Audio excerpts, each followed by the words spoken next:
ষড়যন্ত্রমূলক সংবাদের প্রতিবাদে পোরশায় বিএনপি নেতা তৌফিকুর রহমানের সংবাদ সম্মেলন। মোহাম্মদ কামরুজ্জামান সরকার বাবু, পোরশা প্রতিনিধি। ষড়যন্ত্রমূলক সংবাদের প্রতিবাদে নওগাঁর পোরশায় বিএনপি নেতা তৌফিকুর রহমান চৌধুরী সংবাদ সম্মেলন করেছেন। বৃহস্পতিবার তার নিজ বাসভবনে সংবাদ সম্মেলনে তিনি লিখিত বক্তব্যে বলেন, গত ৩ সেপ্টেম্বর ঢাকা থেকে প্রকাশিত 2টি পত্রিকায় পোরশায় 6 কৃষকের জমি দখল নিল বিএনপি নেতা শিরোনামে এবং বিএনপি নেতার বিরুদ্ধে কৃষকের জমি দখলের অভিযোগ শিরোনামে প্রকাশিত খবরটি তার দৃষ্টিগোচর হওয়ায় এই সংবাদ সম্মেলন করেন তিনি।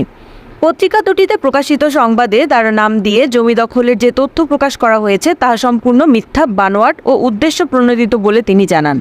তিনি সংবাদটির তীব্র প্রতিবাদ ও তীব্র নিন্দা জানিয়েছেন। তবে সংবাদটিতে তার যে বক্তব্য প্রচার করা হয়েছে তাহা সত্য। তৌফিকুর রহমান শাহ চৌধুরী বলেন, ওই জমিগুলো প্রকৃত মালিক আমি নিজেই।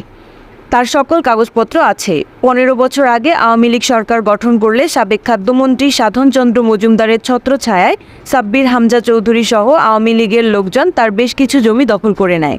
একের পর এক প্রায় 52টি মামলা দিয়ে এতদিন অন্যায়ভাবে তার জমিগুলো দখল করে আসছিলেন। 5 আগস্ট আওয়ামী লীগ সরকারের পতনের পর ওই দখলকারীরা সবাই আত্মগোপনে চলে গেছেন। আমির হামজা চৌধুরী একজন আওয়ামী লীগের অর্থদাতা এবং পোরশায় তার বাসাতে বসে মোজাম্মেল শাহ আমার বিরুদ্ধে ষড়যন্ত্রগুলো করেছেন। আমি বা আমার কোনো লোকজন এই উপজেলার কোথাও জমি দখল করতে যায়নি।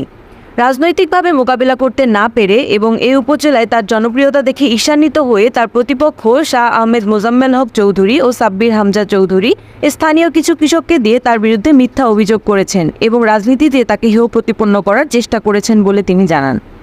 তিনি মোজাম্মেল হকের এই নোংরা রাজনীতিরও তীব্র নিন্দা ও প্রতিবাদ জানিয়েছেন।